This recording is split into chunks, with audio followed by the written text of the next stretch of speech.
이상춘 장로님이 지은 예수님의 마음을 품은 사람이라는 그런 책이 있습니다. 이 책의 내용을 보면은 이상춘 장로님이 그가 어떤 삶을 살았는지에 대해서 잘 기록하고 있습니다.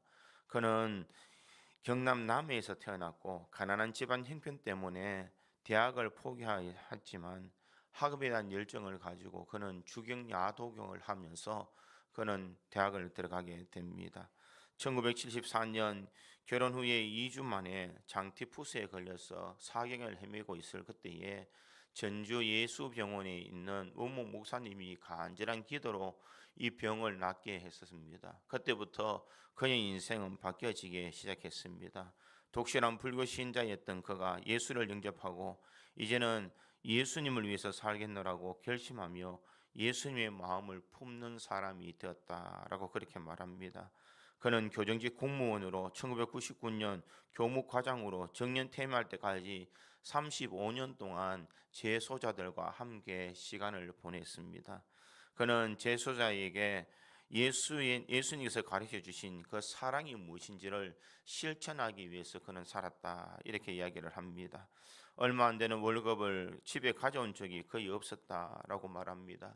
자신의 모든 것들을 재소자들을 위해서 사용했고 가난하고 상처가 많은 재소자들이 출소 후에 다시 범죄를 저지르는 이 현실을 보고 교도소 내에 신앙 교육은 물론 출소자들이 취업과 생계까지 돕는 일을 그는 마다하지 아니했다라고 그렇게 말합니다. 어린 재소자가 오면은 이 아이들을 하여금 공부하도록 해서 검정고시를 치르도록 만들었습니다. 재소자들은 그들을 향하여서 이렇게 이야기합니다. 그는 우리의 형제입니다. 라고 그렇게 이야기를 하더라는 것입니다. 그는 일평생 예수님의 마음을 품고 예수님과 같은 삶을 살아가기를 결심했습니다. 그러던 중에 2006년 7월에 그는 간암 말기라는 판정을 받게 됩니다. 병원에 누워서 치료를 받느니 나는 마지막까지 한 사람을 위해서 예수의 사랑을 전해주겠노라 라고 항암 치료를 그는 거부했습니다. 그럼에도 그는 5년이라는 세월을 더 살면서 우리나라의 최초의 민영교도소인 이 소망교도소에게 설립하는 일에 지대한 일들을 감당했습니다. 그는 소망교도소가 이 세워지는 그 개소식에 사람들의 등이 업혀서 그곳에 참석하였고 그는 열흘 뒤에 12월 17일 날 가족들과 성도들의 찬양으로 그는 마지막 생을 마무리했습니다. 주변에 있는 사람들은 다 이렇게 이야기합니다. 이상춘 장로님은 예수의 마음을 품은 사람이었습니다. 그는 예수님처럼 살아가기를 원했고 그는 예수님처럼 사랑을 베풀기를 원했습니다. 이상춘 장로님이야말로 예수님의 마음을 품은 사람입니다. 사람들이 입에서 이렇게 이야기를 하더라라는 것입니다. 사람은 내가 누구를 보고 누구를 생각하며 살아가느냐가 참 중요합니다. 내가 예수님을 바라보며 예수님처럼 살아가야지라는 마음을 품고 있다면 우리의 삶은 예수님을 닮아가는 삶을 살아갈 수가 있는 줄 믿습니다. 흔히들 자녀는 그 부모를 닮는다라고 그렇게 말합니다. 자녀들은 항상 부모의 그 그림자를 보고 자라나기 때문에 자신도 모르게 부모의 형상을 닮게 됩니다. 그렇다면 우리 믿음의 성도들이 항상 예수님을 바라보는 삶을 살아간다면 우리는 예수님의 그림자처럼 우리는 예수님의 모습이 드러나며 예수님의 마음을 가지고 살아가는 사람이 될 수가 있는 줄 믿습니다. 오늘 우리가 읽었던 빌립보서의 이 말씀 속에는 이 사도 바울이 이 빌립보에 있는 교인들을 향하여서 권면하는 내용이 나오고 있습니다. 너희 안에 이 마음을 품으라 라고 그렇게 말합니다. 5절에 보니 너희 안에 이 마음을 품으라 곧 그리스도의 예수의 마음이니 이렇게 말합니다. 그리스도 예수의 마음을 품으라 라고 그렇게 말합니다. 그리스도 예수의 마음은 어떤 마음인가? 그리스도 예수 안에 있는 마음을 의미하고 있습니다. 그 마음을 품는다라는 것은 프로네이테라는 헬라어가 있습니다. 이것은 단순하게 마음에 간직하는 것이 아니라 너희 예수의 마음을 담기 위해서 애를 써라, 힘을 내라, 전념을 다해라 라는 그런 의미가 있습니다. 그러기에 예수의 마음을 품기 위해서는 너걸 힘을 내고 전념을 다하고 노력하고 또 노력해라라는 것을 말씀하고 있습니다. 우리가 예수를 믿는다라고 말한다면 우리는 단순하게 예수님을 생각하며 살아가는 사람이 아니라는 것입니다. 내 마음이 예수님의 마음처럼 닮아가고 예수님의 마음을 내 마음에 품어서 내가 예수님처럼 살려고 애쓰고 노력하며 전심전력 다 하는 삶이 예수 그리스도의 마음을 품는 사람의 모습이다라는 것입니다.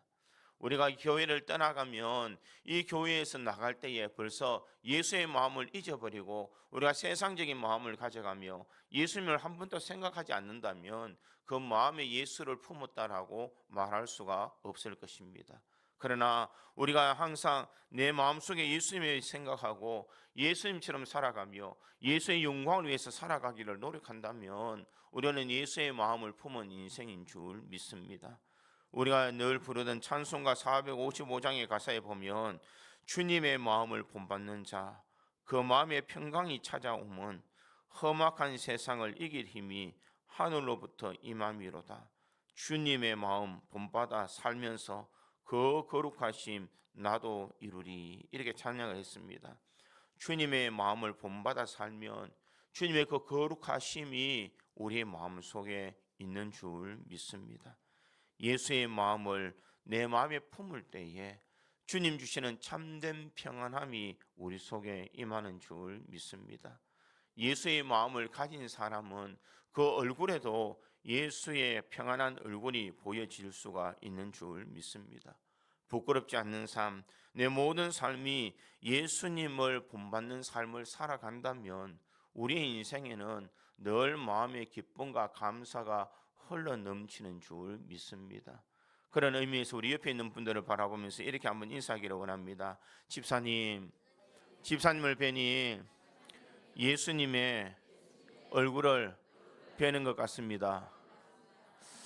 양심의 가책은 안 느끼십니까? 정말 우리의 마음속에 예수님으로 가득 찼어. 우리가 바라볼 때에 정말 예수님처럼 평안한 마음, 그 기쁨이 넘치는 마음이 우리에게 있어야 될 줄 믿습니다. 누가 우리를 보더라도 저 사람은 참 마음이 평안해 보인다, 저 사람은 참 예수님을 닮아가는 사람처럼 보인다라는 것을 우리들의 삶으로 드러내야 될 줄 믿습니다. 그렇다면 그래서 예수의 마음을 가진다는 것은 어떤 의미일까? 어떤 마음을 가져야 하는 것이 예수의 마음을 품는 것일까? 저는 오늘 본문의 말씀을 통하여서 이것을 한번 생각해 보므로 우리 믿음의 성도들의 삶에 날마다 그리스도 예수의 마음을 품음으로써 예수를 닮아가는 저와 여러분이 되기를 주님의 이름으로 축원드립니다. 첫 번째로 이 그리스도 예수의 마음을 품는 사람은 한 마음을 품는 사람입니다. 오늘 보면 1절과 2절에 보면 이렇게 기록합니다. 그러므로 그리스도 안에 무슨 권면이나 사랑의 무슨 위로나 성령의 무슨 교제나 긍휼이나 자비가 있거든 마음을 같이하여 같은 사랑을 가지고 뜻을 합하여 한 마음을 품어, 이렇게 말하고 있습니다. 이 말에 조금 더 쉽게 우리가 해석하기 위해서는 공동번역 성경을 읽어보면 조금 더 쉽게 나와 있습니다. 제가 공동번역 성경을 읽어드리겠습니다. 여러분은 그리스도를 믿음으로써 힘을 얻습니까? 그리스도의 사랑으로 위안을 받습니까? 성령의 감화로 서로 사귀는 일이 있으십니까? 서로의 애정을 나누며 동정하며 살아가십니까? 그렇다면 마음을 같이 하십시오. 같은 사랑을 가지고 뜻을 합하십시오. 한 마음을 품으십시오. 이렇게 해석하고 있습니다. 그리스도를 믿음으로 힘을 얻습니까? 그리스도의 사랑으로 위안을 받습니까?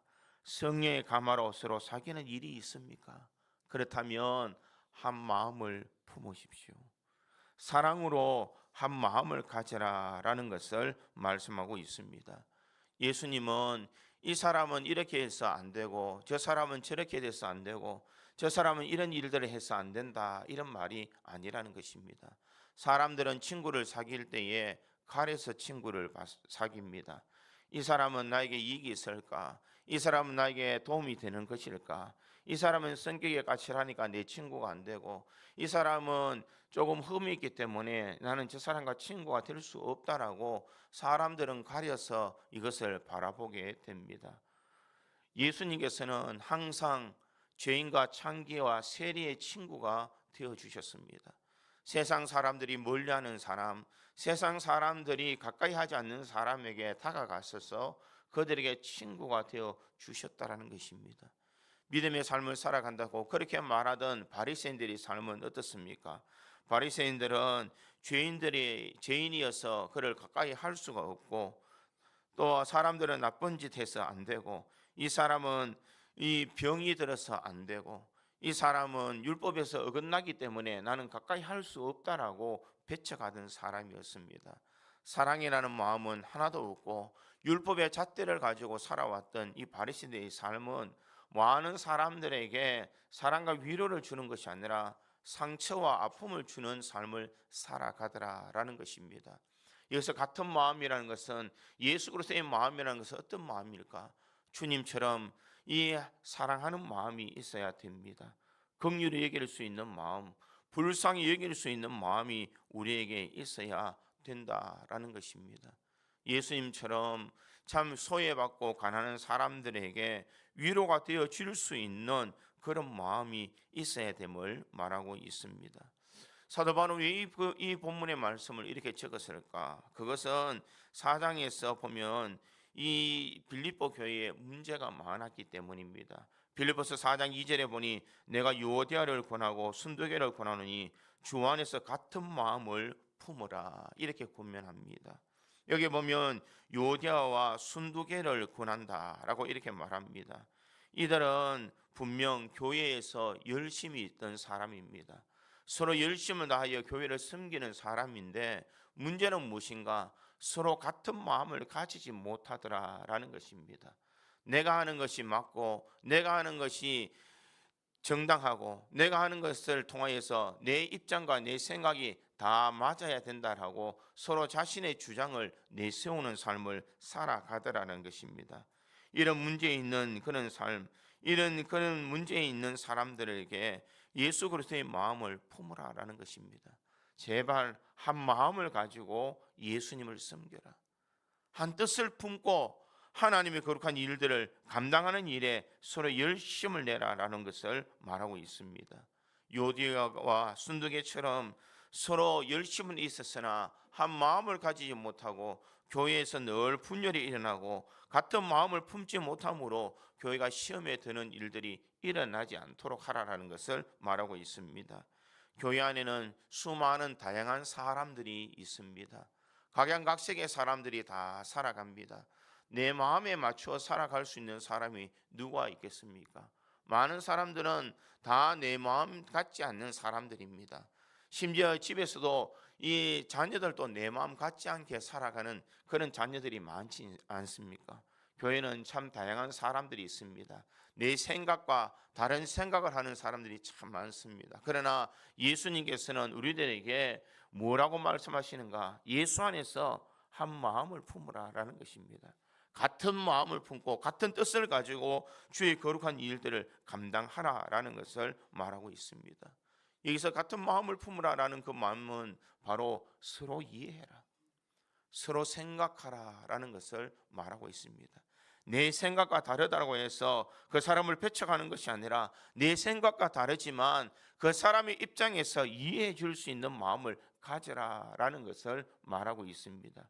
이해하고 생각하고 사랑함으로써 한 마음을 품어서 하나님의 거룩한 일들을 감당하라라는 것을 말하고 있습니다. 편견을 벗어버리고 내가 예수의 마음을 품어서 사랑하는 마음을 가져라라는 것입니다. 사람들은 내가 겪어보지 않는 이야기를 들음으로 편견을 가질 때가 참 많습니다. 누가 어떻게 살았다 하더라, 누가 어떤 일을 했다 그러더라, 이러면은 내가 그 사람을 바라볼 때 마치 마음의 편견을 가지고 그 사람을 바라볼 때가 있더라라는 것입니다. 그러나 중요한 것은 내가 겪어보지 않은 것 가지고 편견을 가져서는 안 된다는 것입니다. 예수님은 항상 편견을 가지고 있지 아니했습니다. 세상 사람들이 창기라고 놀려도 예수님은 그 여인을 바라볼 때에 그에게 사랑의 마음으로 다가갔습니다. 사람들은 삭개오를 세례라고 근처도 가지 않았습니다. 그러나 예수님은 친히 삭개오를 찾아가 주셨습니다. 모든 사람들이 편견의 눈으로 바라보고 모든 사람들이 안 좋은 시선을 바라보는 그때에 예수님은 편견이 아닌 사랑의 마음으로 다가가셨더라라는 것을 말하고 있습니다. 교회는 바로 이와 같은 예수의 마음을 품은 교회가 되어야 될 줄 믿습니다. 마이크로 트렌드라는 책이 있습니다. 이 책에 보면은 앞으로 향후 교회는 어떻게 바뀌어질 것인가라는 것을 이야기하고 있습니다. 그 기록에 보면 이렇게 말합니다.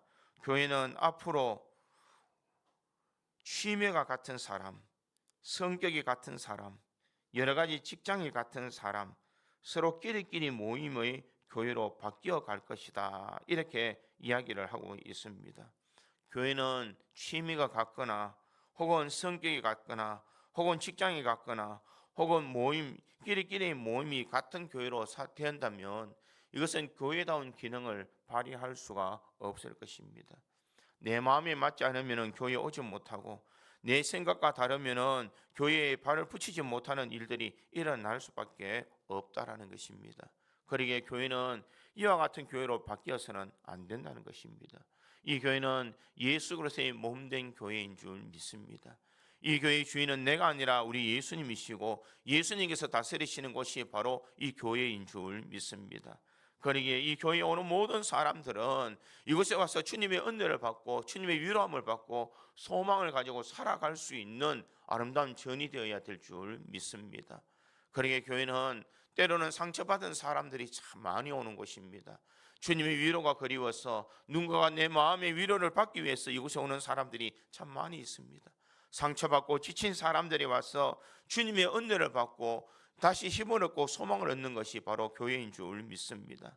그러기에 나도 역시 주님의 은혜가 있어야 살아갈 수 있는 존재라는 것을 우리가 기억하면서 우리가 주님의 사랑을 가지고 서로 같은 마음을 품고 그들을 품어줄 수 있는 넉넉한 마음이 있어야 될 줄 믿습니다. 그러할 때에 진정 주님의 원하시는 마음을 품을 수가 있는 줄 믿습니다. 나는 예수님처럼 편견 없이 나는 이해하고 사랑하며 내가 그 사람의 마음을 받아줄 수 있는가?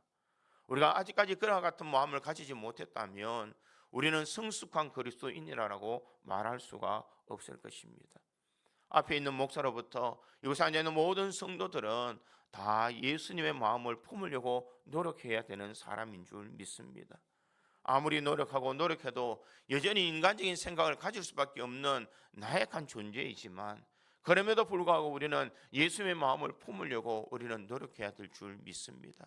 그저 와서 우리가 한 시간의 예배를 드리는 것으로 끝나는 것이 아니라 우리가 주님의 마음을 가지고 세상에 나가서 세상 사람들에게 사랑을 나눠줄 수 있는 사람, 서로 교회에서 한 마음이 돼서 예수 그리스도를 위하여 살아가며 하나님 앞에 영광 올려드릴 수 있는 그런 마음으로 하나가 되는 교회가 될 때에 이 교회가 교회다운 역할을 감당하며 우리 성도들이 예수님을 닮아가는 성도의 삶이 될 수가 있는 줄 믿습니다.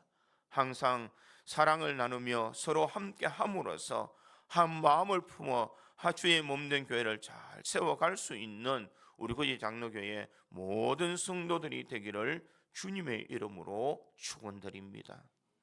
두 번째로 그리스도 예수의 마음은 자기보다 남을 낮게 여기는 마음입니다. 오늘 보면 3절에 있는 말씀 우리 같이 한 목소리 읽겠습니다. 3절입니다. 같이 읽습니다. 시작. 아무 일에든지 오직 겸손한 마음으로 각각 자기보다 남을 낮게 여기고. 아멘. 여기 보면 여기고라는 그런 말이 있습니다. 헤고메노이라는 그런 말입니다. 계산하다, 셈을 넣다라는 그런 의미입니다. 자기보다 남을 낮게 여기라는 이 말은 저 사람이 나보다 더 뛰어나겠지라는 막연한 추측이 아니라 매사에 신중하게 판단하여서 상대를 뛰어난 점을 발견했을 때 인정해주고 높여줘야 한다라는 그런 뜻입니다. 이 말은 사람들에게 당연히 저 사람은 나보다 뛰어나겠지, 나보다 신앙 좋겠지 이렇게 바라보며 나를 낮추라는 것이 아니라 그 사람을 바라볼 때 그 사람의 뛰어난 점을 인정해주고 높여주어야 된다라는 것입니다. 예수 그리스도의 마음을 품은 사람은 그 마음을 품을 때 자기보다 남을 낮게 여기는 태도를 가져야 된다는 것입니다. 다툼은 다른 사람보다 나를 먼저 내세우기 때문에 다툼이 일어나게 됩니다. 사람은 허영심 때문에 사람들은 문제가 일어난다는 것입니다. 없는 사람이 더 허영에 차 있습니다. 왜냐하면 내가 없는 것을 감추기 위해서 더 많은 것을 과장해서 이야기할 수가 있기 때문입니다. 없는 사람일수록 자신을 변호하며 자신을 보호하기 위해서 자신이 좋은 말로 꾸미기를 좋아한다라는 것입니다. 그러기에 성도들은 자기보다 남을 낮게 여기는 그런 마음을 가져야 된다라는 것입니다. 특별히 오늘 본문 6절에서 8절까지의 말씀은 예수님의 겸손함을 우리에게 말씀하고 있습니다. 빌립보서 2장은 그리스도의 비아장이다 이렇게 부르고 있습니다. 예수님께서 이 땅에 오셔서 가장 낮은 자세로 오셨고 가장 낮은 삶을 사셨을 뿐만 아니라 많은 사람들에게 희생의 제물이 되어 주셨다는 것입니다. 그러기에 오늘 본문 6절은 이렇게 말하고 있습니다. 6절에 보니 그는 근본 하나님의 본체시나 하나님과 동등됨을 취할 것으로 여기지 아니하시고 이렇게 말합니다.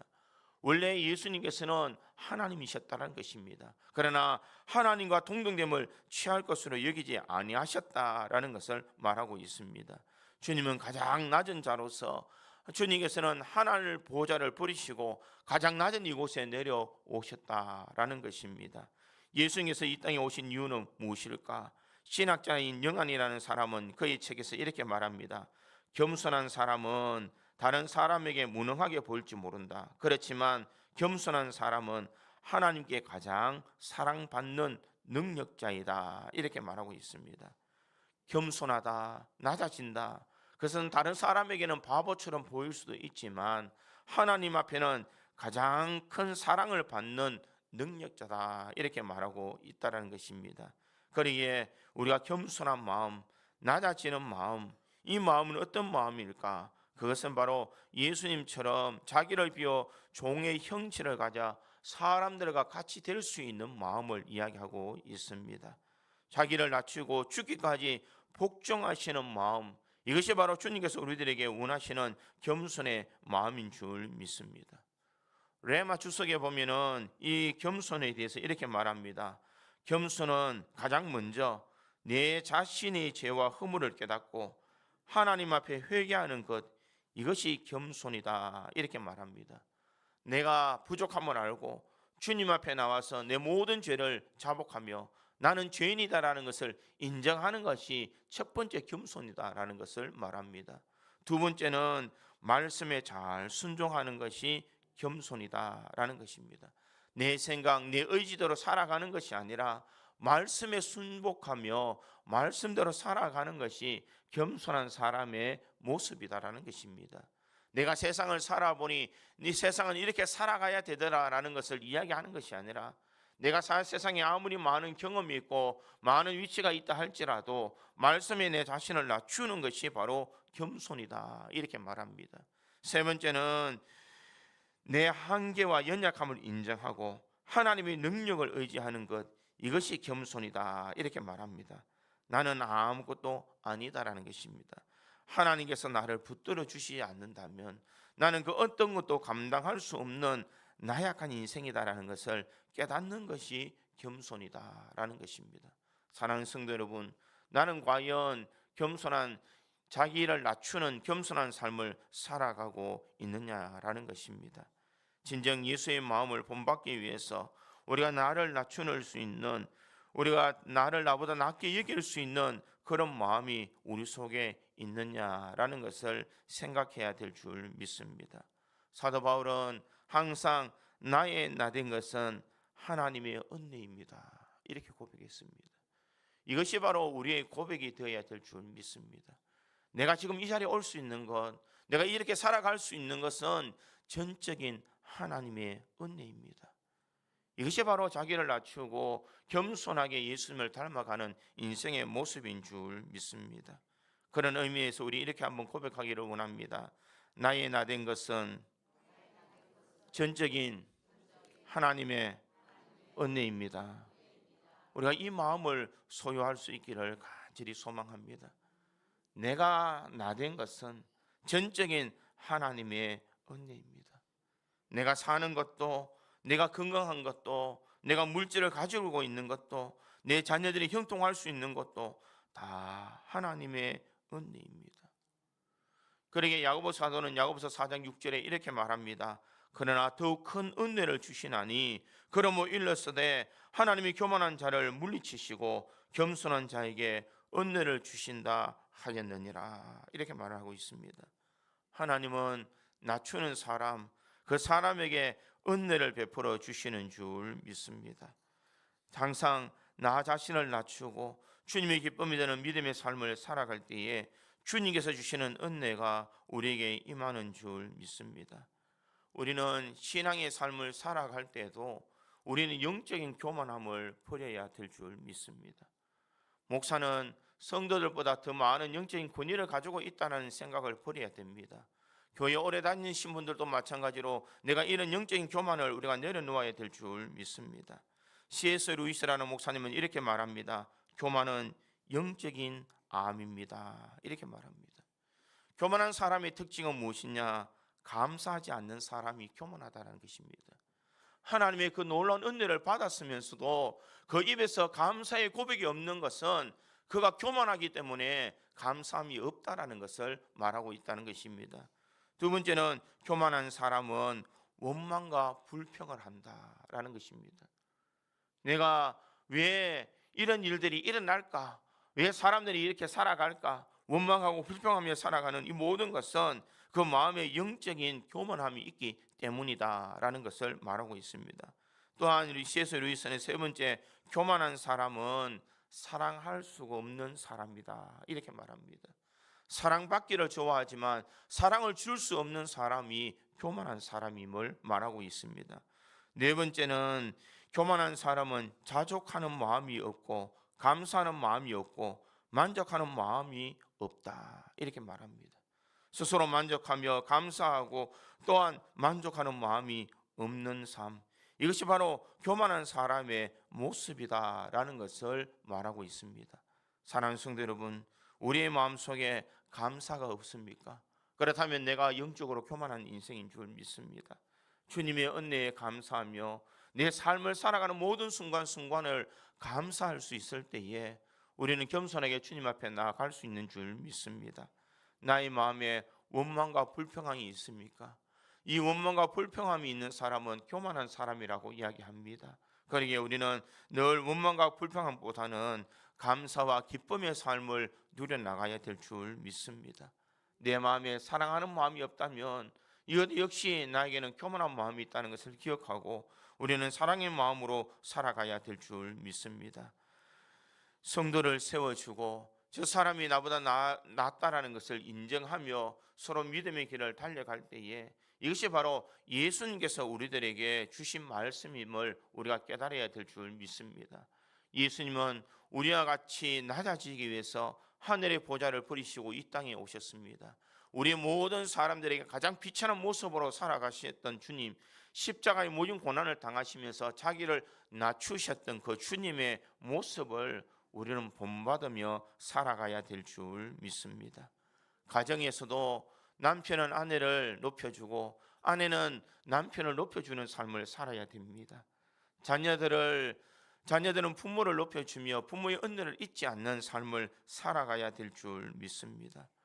이웃을 세워주고 이웃에게 사랑을 베푼다면 이것이 바로 주님께서 원하는 삶인 줄 믿습니다. 그러기에 로마서 12장 10절은 이렇게 말합니다. 형제를 사랑하며 서로 우애하고 존경하기를 서로 먼저 하며 이렇게 이야기합니다. 남을 나보다 낮게 여기며 내가 겸손하게 살아갈 수 있는 것은 내가 먼저 사랑할 수 있고 존경할 수 있는 마음을 가지는 것, 이것이 바로 주님께서 우리에게 원하시는 삶인 줄 믿습니다.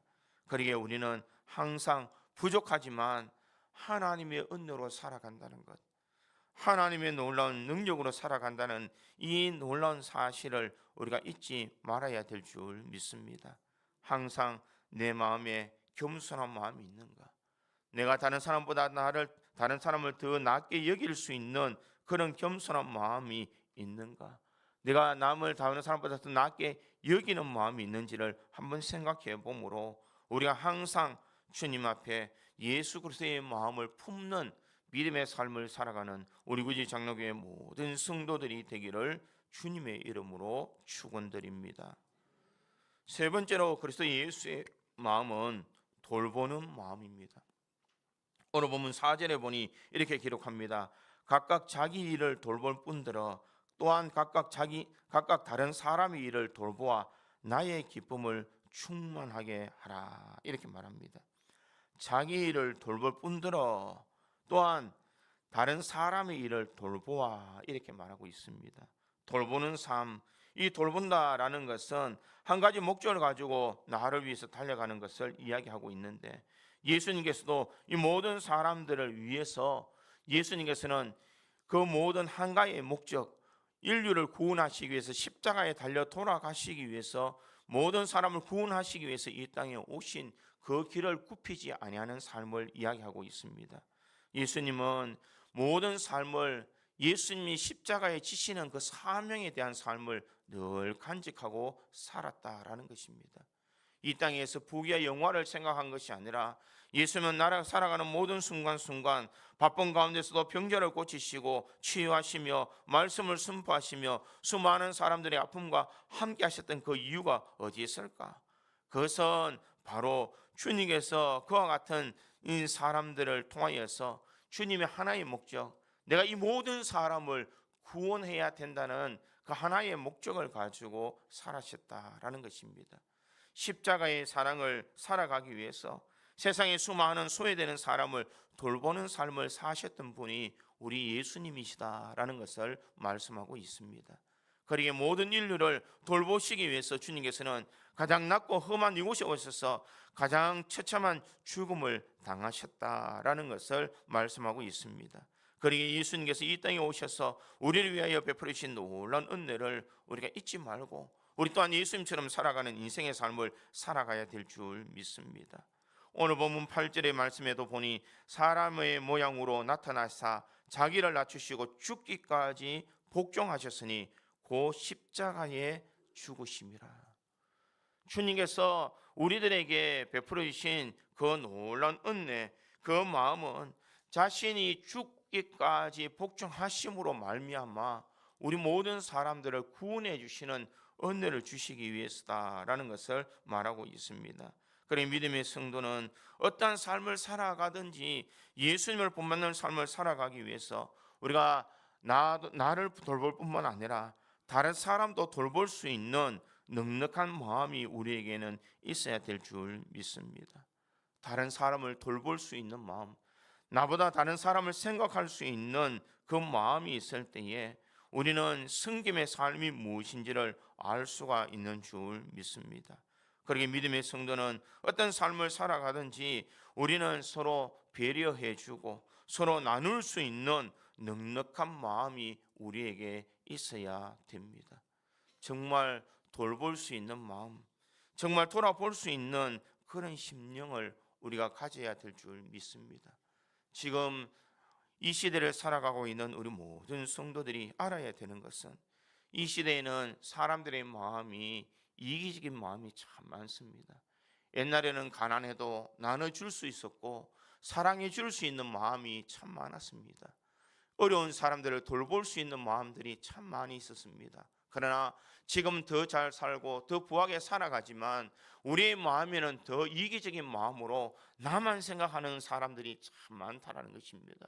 우리 주님께서는 자신을 위하여 살지 아니하고 모든 인류를 위해서 자신의 몸을 버리시기까지 우리를 사랑해 주셨는데 우리는 그 사랑을 받았으면서도 사랑을 나눌 수 없는, 나눠주지 못하는 참 죄 많은 인생인 줄 믿습니다.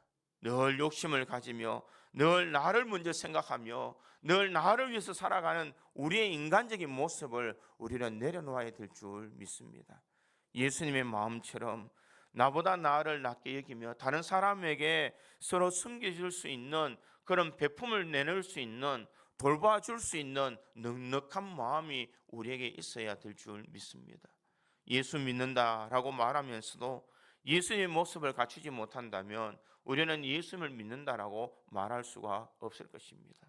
아무리 오래 교회를 다니고 아무리 많은 공부를 해도 내 모습 속에 예수님을 닮아가는 모습이 없다면 그것은 예수님을 본받는 인생은 아닐 줄 믿습니다. 내가 비록 연륜이 짧아도 내 모습 속에서 예수님을 닮아가는 모습이 있다면 그 사람은 분명 예수님의 마음을 품은 인생인 줄 믿습니다. 우리의 마음속에 신앙의 연륜보다, 내가 많이 배우고 적게 배움보다, 내가 직분을 가지고 가지지 않는 것보다 우리가 내 마음속에 예수님의 마음을 품어서 우리들이 예수님의 형체를 드러낼 수 있는 그런 믿음의 삶을 살아갈 수 있기를 간절히 소망합니다. 예수 그리스도의 마음은 한 마음을 가지는 것입니다. 예수님의 마음은 자기보다 남을 낮게 여기는 마음입니다. 예수님의 마음은 서로 돌봐주는 마음인 줄 믿습니다. 이 마음을 소유함으로써 우리의 마음속에 예수 그리스도의 마음을 품는 우리 고지 장로교회의 모든 성도들이 되기를 주님의 이름으로 축원드립니다. 다 같이 기도하겠습니다.